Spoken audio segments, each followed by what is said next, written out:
ഞങ്ങൾ എങ്ങനെ ചിരിക്കാതിരിക്കും? നിന്നോട് ആര് പറഞ്ഞു ഇവിടെ വരാൻ? അത് ഡാഡി മമ്മിയെ കുറ്റം പറയണ്ട. ഡാഡി വർഷത്തിലൊരിക്കൽ മാത്രമേ ഈ വേഷം എടുത്തുള്ളൂ. അപ്പോ മമ്മിക്ക് ഞങ്ങൾക്കൊന്ന് കാണണ്ടേ? അയ്യോ എന്റെ മോളെ, കല്യാണം കഴിച്ചിട്ട് ഇത്രയും വർഷമായി, ഇന്ന് വരെ നിങ്ങളുടെ ഡാഡി ഒരു കേസ് വാദിച്ചു ഞാൻ കേട്ടിട്ടില്ല. കേസ് വാദിച്ച് തോറ്റുപോയ വക്കീലന്മാരെ പറ്റി കേട്ടിട്ടുണ്ട്. പക്ഷെ ജീവിതത്തിൽ ഒരിക്കലും കേസ് വാദിക്കാൻ കോടതി പോവാത്തൊരൊറ്റ വക്കീല് എന്റെ ഭർത്താവ് മാത്രമേ ഉള്ളൂ. ചിലപ്പോ ഈ ലോകത്തെ കേസൊന്നും കാണുകയില്ലായിരിക്കും. അല്ല, ആർക്കായാലും ഇഷ്ടപ്പെടത്തില്ല ഇങ്ങനെ കളിയാക്കാൻ. കേസില്ലെന്ന് മമ്മി കൂടി വിളിച്ചു പറഞ്ഞാൽ ഡാഡിക്ക് വിഷമാവില്ലേ? എടീ, നിങ്ങൾ അങ്ങനെയൊക്കെ പറയും. നിങ്ങളുടെ ഡാഡിയെ കാണാൻ എപ്പോഴാ ഭംഗിന്നറിയാവോ? ദേഷ്യം വരുമ്പോ ആ മുഖം ഒന്ന് കാണണം. മൂക്കെല്ലാം കൂടി വിറച്ച്, കവളെല്ലാം കൂടി തുടുത്ത്, അത് കാണാനല്ലോടി ഞാൻ ഇടയ്ക്കിടയ്ക്ക് ഇങ്ങനെ വന്ന് മുട്ടുന്നത്.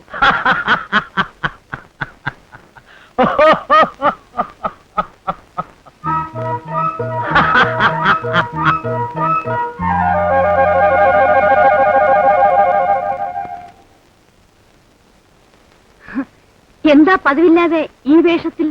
ഓഹോ, അപ്പൊ നിങ്ങളുടെ ഭാര്യയും തുടങ്ങിയോ? ചേടാ, എനിക്കെന്താ ഈ വേഷം ചേരത്തില്ലേ? കളിയാക്കൊന്നും വേണ്ട. 10-25 വർഷങ്ങൾക്ക് മുൻപ് പുഷ്പം പോലെ വാങ്ങിച്ച വേഷമായത്. അയ്യോ, അങ്ങനെയല്ല. രാത്രിയിൽ ഈ വേഷത്തിൽ. അത് പറഞ്ഞാ വലിയ തമാശയാ. മിസ്റ്റർ ഉണ്ണിത്താൻ വക്കീലായി എൻറോൾ ചെയ്ത് എന്റെ 25ാമത്തെ വാർഷികമാണിന്ന്. പുള്ളിക്കാരൻ ഈ വേഷമെല്ലാം ഇട്ടുകൊണ്ട് കണ്ണാടിയുടെ മുമ്പിൽ ചെന്നൊന്ന് നിന്നു. അത് കണ്ട് മിസ്സിസ് ഒന്ന് കളിയാക്കി. പുള്ളിക്കാരനതാ മൂക്കും പറപ്പിച്ചുകൊണ്ട് വന്നിരിക്കുന്നു. ഇങ്ങനെയാണെങ്കിൽ എങ്ങനെയാ ജീവിക്കുന്നത്? ഭാര്യമാരൊന്ന് കളിയാക്കിയെന്ന് വെച്ച് ഇങ്ങനെ വേണ്ടാലോ. സാരമില്ലെന്നേ, എന്ത് ചെയ്യാനാ? പെണ്ണുങ്ങളുടെ ഭരണമായി പോയി ഈ ലോകത്ത്. അത് ഈ തലമുറയുടെ ശാപമാണ്. എന്നൊന്നും പറയണ്ട. അതിലെന്താ എത്ര ശാപമുള്ളത്? ഭരിക്കേണ്ടടുത്ത് പെണ്ണുങ്ങൾ തന്നെ ഭരിക്കണം. പിന്നെ വീട്ടിലാവുമ്പോ അല്പ സ്വല്പമൊക്കെ അടങ്ങി ഒതുങ്ങി കഴിയുന്നതാണ് കുടുംബത്തിനൊരു ഐശ്വര്യം. അല്ല, എനിക്കൊരു പിടിയും കിട്ടാത്തത് അവൾ ഇത്രയും കാലം എന്റെ കൂടെ ജീവിച്ചിട്ടും എന്റെ രീതി സ്വഭാവം മനസ്സിലാക്കാൻ കഴിയുന്നില്ലല്ലോ എന്നാണ്. ചില കാര്യങ്ങളിൽ ആരും എന്നെ കളിയാക്കുന്ന എനിക്കിഷ്ടമല്ല. നിങ്ങൾ പോയി കിടന്നുറങ്ങണം പ്ലീസ്.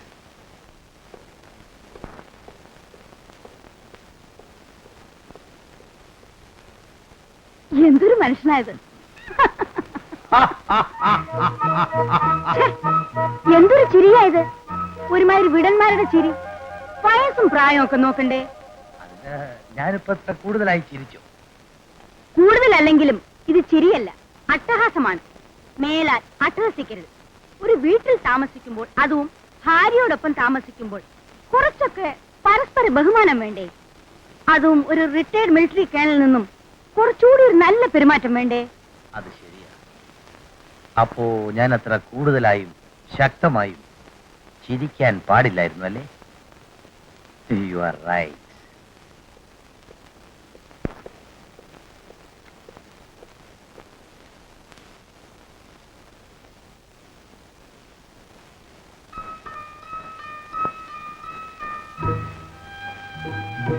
മനസ്സുകൾ തമ്മിലുള്ള ഐക്യമാണ് ഒരു നല്ല കുടുംബജീവിതത്തിന് ആവശ്യം. എന്റെ ശബ്ദത്തിനു മീതെ അമ്മിണിക്കുട്ടിയുടെ ശബ്ദമോ, അമ്മിണിക്കുട്ടിയുടെ ശബ്ദത്തിനു മീതെ എന്റെ ശബ്ദമോ ഉയരാൻ പാടില്ല. നമുക്ക് രണ്ടുപേർക്കും ഒരേ ഒരു ശബ്ദം മതി. ആരും കേൾക്കാത്ത ശബ്ദം, സ്നേഹത്തിന്റെ ശബ്ദം. അങ്ങയുടെ ശബ്ദത്തിന് മീതെ ഞാൻ സ്വരം ഉയർത്തുന്നത് പോട്ടെ, എനിക്ക് അങ്ങയുടെ മുഖത്തൊന്ന് സൂക്ഷിച്ചു നോക്കാൻ പോലും പറ്റില്ല.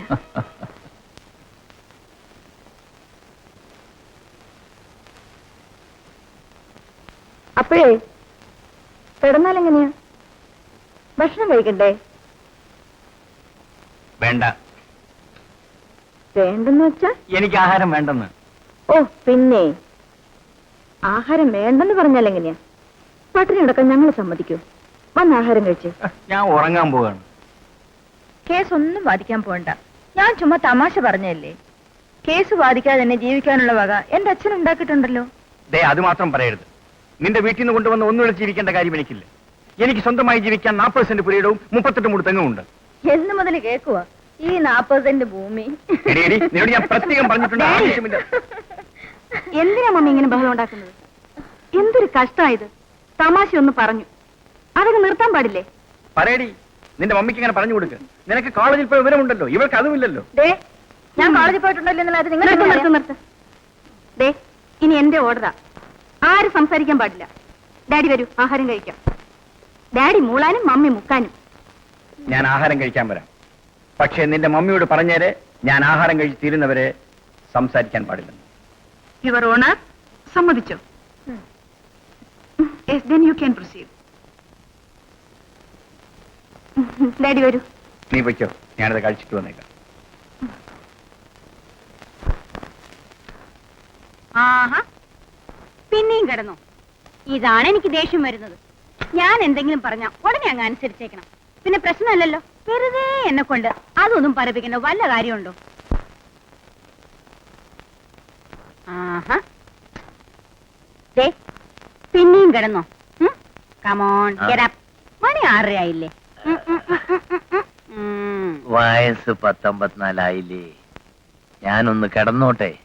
ഞാനെന്താ സ്കൂളിൽ പോകുന്ന കുട്ടിയോ മറ്റാണോ? പഠിക്കാൻ. പഠിക്കുന്നതിന്റെ ആണോ? രാവിലെ എണീറ്റ് എക്സസൈസ് ചെയ്യണ്ടേ? ഇപ്പൊ തന്നെ എന്താ തടി? ഒന്ന് വെറുതെ എരിയാനി. ഇനി തടിച്ചാലെന്ത്, തടിച്ചില്ലെങ്കിൽ എന്ത്? എന്നൊന്നും പറഞ്ഞാൽ പറ്റത്തില്ല. ദേ, അടുത്ത വീട്ടിലെ മിസ്റ്റർ ഉണ്ണിത്താനെ കണ്ടോ? എങ്ങനെ ട്രിമ്മായിട്ട് പെൻസിൽ പോലെ ഇരിക്കുന്നു. നിങ്ങൾ തമ്മിൽ വലിയ ഫ്രണ്ട്സ് അല്ലേ? അദ്ദേഹത്തോട് ചോദിച്ചൂടെ എങ്ങനെയാ ഈ തടി കുറച്ച് സൂക്ഷിക്കുന്നതെന്ന്? ആ, ചോദിച്ചാലും പറഞ്ഞു തരത്തില്ല. ഉണ്ണിത്താനെ രാവിലെ എണീറ്റ് എക്സസൈസ് ചെയ്യുന്നുണ്ട്.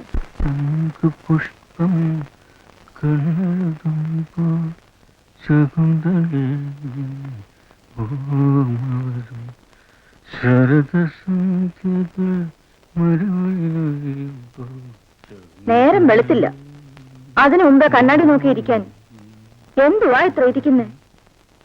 എടി, ഞാൻ നിന്നെ ഉപദ്രവിക്കാൻ വരുന്നില്ല, സ്വയം എന്നെ നോക്കി രസിക്കുകയല്ലേ. അതിന് പ്രായവും പരിധിയൊക്കെ ഇല്ലേ? പെമ്പിള്ളേരെ കല്യാണം കഴിച്ചു കൊടുക്കേണ്ട പ്രായമായി. നിനക്ക് എന്താടി ഇത്ര അസൂയ? നിനക്ക് കണ്ണാടി മുമ്പിൽ ഇരിക്കാൻ തോന്നൂല. നിന്റെ പ്രതിബിംബം നിന്റെ വയസ്സ് വിളിച്ചു പറയും. പിന്നെ അതെന്റെ തെറ്റാണോ? കണ്ണാടി നോക്കുമ്പോ എനിക്ക് ജീവിക്കാനുള്ള കൊതിയും അതിനുള്ള ആവേശവും വർദ്ധിച്ചു വരുന്നു. കാരണം ഞാൻ നിത്യ യൗവനമല്ലേ അമ്മണിക്കുട്ടി. പിള്ളേരാരെങ്കിലും കേറി വരും.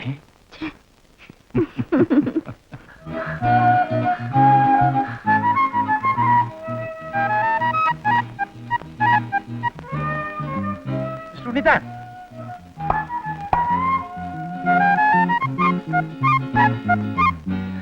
ഞാൻ എത്ര ഓടിയാലും കിതക്കിയല്ല. മിസ്റ്റർ ഉണ്ണിത്താൻ സൈക്കിൾ ഓട്ടുമ്പോ കിതക്കാറുണ്ടോ? ഏയ്, ഒരിക്കലുമില്ല. കാരണം 7 വയസ്സ് തൊട്ടേ പതിവായി ഞാൻ സൈക്കിൾ ഉപയോഗിച്ചുകൊണ്ടിരിക്കുകയാണ്. എന്റെ ആരോഗ്യത്തിന്റെ പിന്നെ രഹസ്യവും സത്യം പറഞ്ഞാൽ ഇതാണ്: ഒരു ദിവസം കുറച്ചു നേരമെങ്കിലും സൈക്കിൾ ചവിട്ടിയില്ലെങ്കിൽ എനിക്കെന്തോ ഒരു വല്ലായ്മയാണ്. മിസ്റ്റർ ഉണ്ണിത്താൻ, ഞാൻ എന്തോ പറയാൻ വിട്ടുപോയി. ആ, ഇന്നലെ നിങ്ങൾ വല്ലാതെ ക്ഷോഭിച്ചിരുന്നു. ഇങ്ങനെ ക്ഷോഭിക്കുന്നത് ഹാർട്ടിന് ദോഷകരമാണ്. അല്ല ഉറാച്ച, നമ്മുടെ ഹാർട്ടിന് എന്തോ കുഴപ്പമുള്ളത് കൊണ്ടല്ലേ കൂടെ കൂടെ ഇങ്ങനെ ക്ഷോഭിക്കുന്നത്. ഞാൻ വരട്ടെ. ആ, നിക്കണം. എന്റെ വീട് വഴിയല്ലേ പോകുന്നു. അതെ, ഞാനും കൂടെ കയറിക്കളയാം. വണ്ടി കാലിയായിട്ട് കയറിക്കോ. അയ്യോ, നോക്കി. അല്ല, ഔറാച്ചൻ പറയരുത്, എന്തോ ചെയ്യാ. നോക്കി നോക്കി. ഞാനൊന്നും ചെയ്യുന്നില്ലെന്ന് എന്റെ വയറ് മുട്ടുന്നോണ്ട് നിങ്ങൾക്ക് തോന്നുക. പൊന്ന് ഔറാച്ച, ഈ വെയിറ്റ് ഒന്ന് കുറയ്ക്കേ, ഓവർ വെയിറ്റാ. അത് തന്നെയാ എന്റെ ഭാര്യയും പറയുന്നത്. കഴിഞ്ഞാൽ ഈ ഡ്രസ്സൊക്കെ മഹാബോറ. പിന്നെ ചേച്ചി പറയുന്ന പോലല്ലേ, ചേച്ചിക്ക് വേഷം ചേരാത്തിന് ഞാനെന്താ ചെയ്യുക? ഈ വേഷമൊക്കെ ഇട്ടാ ഫിഗറിന് നല്ല ഷേപ്പ് ഉണ്ടെങ്കിൽ സ്മാർട്ട് ആയിരിക്കും. ചുമ്മാ നല്ല ആമ്പിള്ളേരെ കമന്റ് അടിക്കുന്നത്. ഇതൊക്കെ ഇട്ടോണ്ട് പോയാൽ അവര് കമന്റ് അടിക്കുക എന്നെ ചെയ്യും. കമന്റ് അടിച്ചോട്ടെ, കമന്റ് അടിച്ചാ എനിക്ക് പുഷ്ക.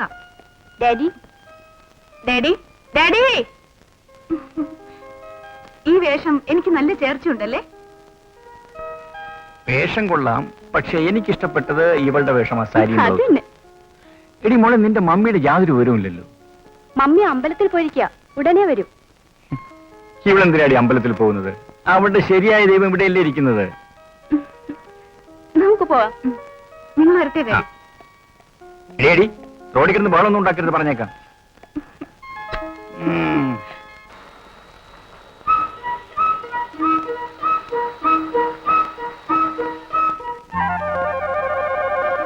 എങ്ങനെ എന്റെ അനി രാവിലെ ഇത്? എനിക്ക് ദീർഘകാലം ജീവിക്കണമെന്ന് ആഗ്രഹമില്ല. ഉള്ള കാലം മനുഷ്യൻ കഴിക്കുന്ന ആഹാരം കഴിച്ചോട്ടെ. ഷോ എന്താ ഈ പറയുന്നത്? കഴിഞ്ഞ പ്രാവശ്യം നോക്കിയപ്പോഴേ ഷുഗർ എത്രയാണെന്നറിയാമോ? പ്രഷറും കൂടുതലുണ്ട്. വേണ്ട വേണ്ട വേണ്ട വേണ്ട, ഇത് മാത്രം കഴിച്ചാൽ മതി. എന്നാ പിന്നെ ഇതിന്റെ ആവശ്യമുണ്ടോ? ആഹാരമായിട്ട് ഈ ഗുളിക പോരെ? കർത്താവേ, എന്തിനാ ഈ ഡയബറ്റീസും പ്രഷറും ഒക്കെ? നേരിട്ട് അങ്ങ് വിളിച്ചാ പോരെ? ഞാനങ്ങ് വരത്തില്ലയോ? Don't be silly. Health is wealth. ദാ കുടിച്ചോളൂ.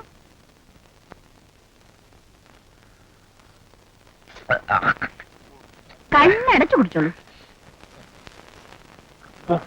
അങ്ങനെ ഒന്നും കൊണ്ട് നോക്കി, രാവിലെ മുതൽ പുറകെ നടക്കുക.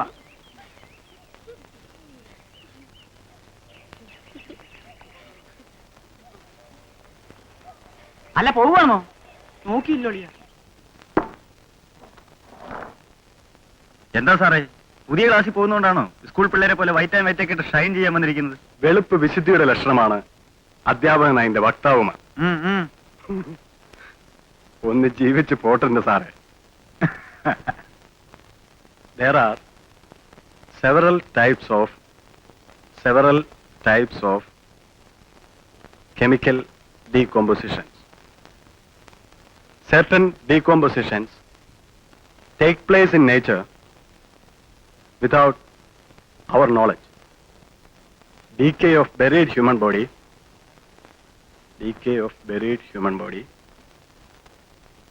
is the best example of this kind. Let us now take a good example of double decomposition. എഴുതിയോ? എന്നാ നോക്കിയിരിക്കുന്നേ? എഴുതുന്നില്ലേ? അയ്യോ, ഭയങ്കര ഉഴപ്പാന്നേ. Who is that? Now, coming back to the point, take a small quantity of sodium nitrate. Take a small quantity of sodium nitrate and mix it with lead carbonate. Put the mixer in a test tube. And heat it properly.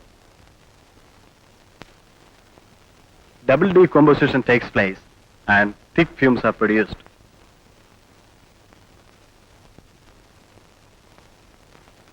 അവിടെ എന്താ അത്? Thick fumes are produced. എഴുന്നേക്കടോ, കിടക്കടോ പുറത്ത്. ഞാൻ പോട്ടെ. Get out from the class.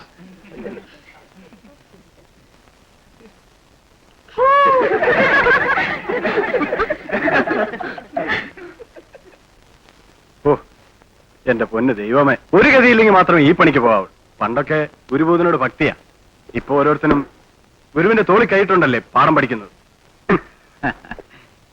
എടോ, അതിന് വിദ്യാർത്ഥികളെ മാത്രം കുറ്റം പറഞ്ഞിട്ട് എന്താ കാര്യം? നമ്മുടെ കാര്യത്തിലും കാലം മാറിയില്ലേ? ആത്മാർത്ഥമായിട്ട് പറഞ്ഞാൽ നമുക്ക് എന്തോന്ന് യോഗ്യതയുണ്ട് കോളേജ് അധ്യാപകരാകാൻ? താനെന്താ അങ്ങനെ പറഞ്ഞത്? ഒരു യോഗ്യതയില്ല. അവന്മാര് ചോദിക്കുന്ന ആശ എങ്ങനെയെങ്കിലും മെനക്കെട്ട് കെട്ടിവെച്ച് കഴിഞ്ഞാൽ ഇവിടെ ഏത് കുറ്റിച്ചൂലിനും കോളേജ് ലെക്ചറാകാം. പിന്നെ പിള്ളേരെ മാത്രം എന്തിനാ കുറ്റം പറയുന്നത്? ഞാനുള്ള കാര്യം പറയാലോ. 45,000 രൂപ എണ്ണി കൊടുത്തു. നെക്സ്റ്റ് ഡേ എനിക്ക് അപ്പോയിന്റ്മെന്റ്. ആട്ടെ, താനെന്തോ കൊടുത്തു? ഞാനും ഏതാണ്ട് അത്രയും കൊടുത്തു. പിന്നെന്തിനാ കുറ്റം പറയുന്നേ? Sir, record.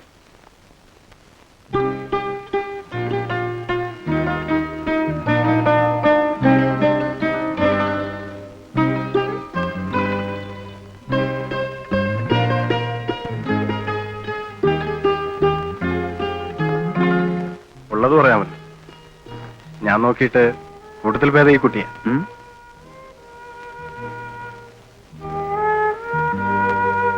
ഭേദമെന്ന് വെച്ചാൽ? അല്ല, പൊതുവെ ഞാൻ നോക്കിയെടുത്തോളും ഭേദം. ആട്ടെ, താനിവിടെ പഠിപ്പിക്കാൻ വരുന്നു അതോ കൂട്ടത്തിൽ ഭേദം നോക്കാൻ വരുന്നു? ചുമ്മാ പോടോ. അതാ ഞാൻ പറഞ്ഞേ, കുഴപ്പം ഇവിടെ ഒന്നും അല്ലടോ, അങ്ങ് വേരില്ല.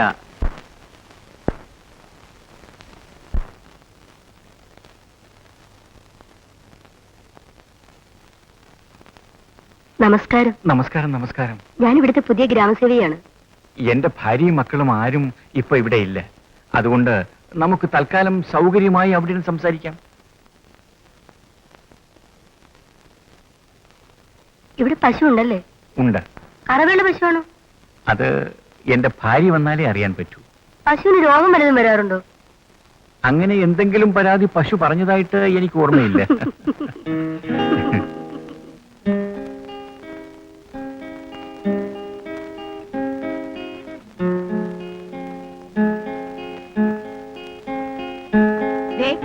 അവിടെ നോക്കി വേണ്ടാത്തൊന്നും പഠിച്ചു വെക്കരുത്. ആനയല്ലേ എപ്പോഴും പറയാറ് മിസ്റ്റർ ഉണ്ണിത്താൻ രാവിലെ എഴുന്നേക്കുന്നു, എക്സസൈസ് ചെയ്യുന്നു, അത് കണ്ട് പഠിക്കണമെന്നൊക്കെ. ഇത് ഒരുതരം എക്സസൈസ് ആണ്, മെന്റൽ എക്സസൈസ്. വേണ്ട വേണ്ട വേണ്ട, ഇങ്ങനത്തെ എക്സസൈസ് ഒന്നും പഠിക്കണ്ട. അല്ലേ ഇവിടെ ഇങ്ങനെ നിന്നാ മതിയോ? നമുക്ക് പോയി പ്രാർത്ഥിക്കണ്ടേ? പ്രാർത്ഥിക്കാം. എടി, നീ ഉദ്ദേശിക്കുന്ന മാതിരി സ്ത്രീയല്ല അവരിവിടുത്തെ ഗ്രാമസേവികയാണ്. അതെന്താ, ഗ്രാമസഭ സ്ത്രീയല്ലേ? ഞാൻ ഇവിടെ ഇല്ലാത്തപ്പോ 1 മണിക്കൂർ നേരം ഇവിടുന്ന് സംസാരിക്കേണ്ട കാര്യം എന്താ? അവരോട് പിന്നെ വരാൻ പറഞ്ഞ പോരായിരുന്നോ? എടി, നിനക്ക് പണ്ട് മുതൽക്കേ ഉള്ളതാണ് ഈ സംശയിക്കുന്ന സ്വഭാവം. എനിക്കത് ഇഷ്ടമുള്ള കാര്യമല്ല. അവരിവിടെ വന്നു, സംസാരിച്ചു, പറഞ്ഞു വിടുകയും ചെയ്തു. കാര്യം നിസ്സാരം. ആഹാ, പണ്ട് മുതലൊക്കെ എനിക്കറിയാം. ഇന്നും ഇന്നലെ തുടങ്ങിയതല്ലോ. ആരെ കണ്ടാൽ ഇരുന്നങ്ങ് വർത്താനം പറയും. ഇവിടെ ഇരുന്ന് വർത്താനം പറഞ്ഞ് കോടതി പറഞ്ഞെങ്കിൽ എന്ത് പ്രയോജനം ഉണ്ടായിരുന്നു? എടി, നീ പിന്നെയും തുടങ്ങിയ കോടതി എന്ന് പറഞ്ഞു. ഈ കോടതിയുടെ കാര്യം പറഞ്ഞ് എന്നെ കളിയാക്കുന്ന എനിക്ക് ഇഷ്ടമുള്ള കാര്യമല്ല. ഞാൻ വക്കീൽ പരീക്ഷ പാസ്സായിട്ടുണ്ടെങ്കിൽ അതെങ്ങനെ പ്രയോജനപ്പെടുത്തണമെന്ന് എനിക്കറിയാം. എന്റെ സ്വഭാവം നിനക്കറിയാമല്ലോ. പിന്നെ നീ എന്തിനാ എന്റെ പുറകെ ഇറങ്ങി വന്നത്? ഞാനല്ലല്ലോ അങ്ങോട്ട് കല്യാണം എന്ന് പറഞ്ഞു വന്നത്, നീയല്ലേ? റോഡിൽ പോകുന്നവർക്ക് എത്തി നോക്കുന്നു. എത്തി നോക്കട്ടെടി. റോഡിൽ പോകുന്നവർ മാത്രമല്ല, ഈ ലോകം മുഴുവൻ എത്തി നോക്കട്ടെ. എല്ലാരും അറിയട്ടെ നിന്റെ മമ്മിയുടെ സ്വഭാവം. എന്നാ പിന്നെ മമ്മിക്ക് അങ്ങനെ ഒന്നും ഉണ്ടായിരുന്നൂടെ? അപ്പുറത്ത് എന്നെ കൊച്ചാക്കിയില്ലേ? അവരുടെ മുമ്പ് നിങ്ങൾ എന്നെ കൊച്ചാക്കിയില്ലേ?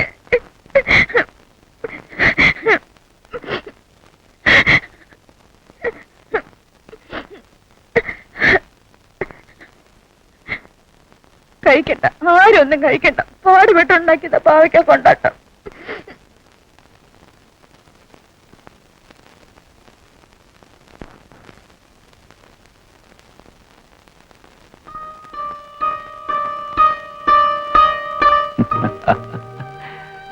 സംശയമാണ് ദാമ്പത്യ ജീവിതത്തിന്റെ ഏറ്റവും വലിയ ശത്രു. എന്റെ അമ്മണിക്കുട്ടി എന്നെ സംശയിക്കുന്നു. ഒരിക്കലുമില്ല. എനിക്കറിയാം എന്റെ ചേട്ടൻ എന്നെ എത്രമാത്രം ഇഷ്ടമാണെന്ന്. ഞാനല്ലാതെ മറ്റു സ്ത്രീയെ പറ്റി ചിന്തിക്കാൻ പോലും ചേട്ടന് കഴിയില്ല. പക്ഷേ എനിക്കറിയാം ചേട്ടൻ എന്നെ സംശയിക്കും. സത്യം പറഞ്ഞാൽ ഞാൻ കുറച്ചൊക്കെ സംശയിക്കും. അല്ലെങ്കിൽ ദൈവം എന്തിനാണ് നിന്നെ ഇത്രയും സുന്ദരിയായി സൃഷ്ടിച്ചത്?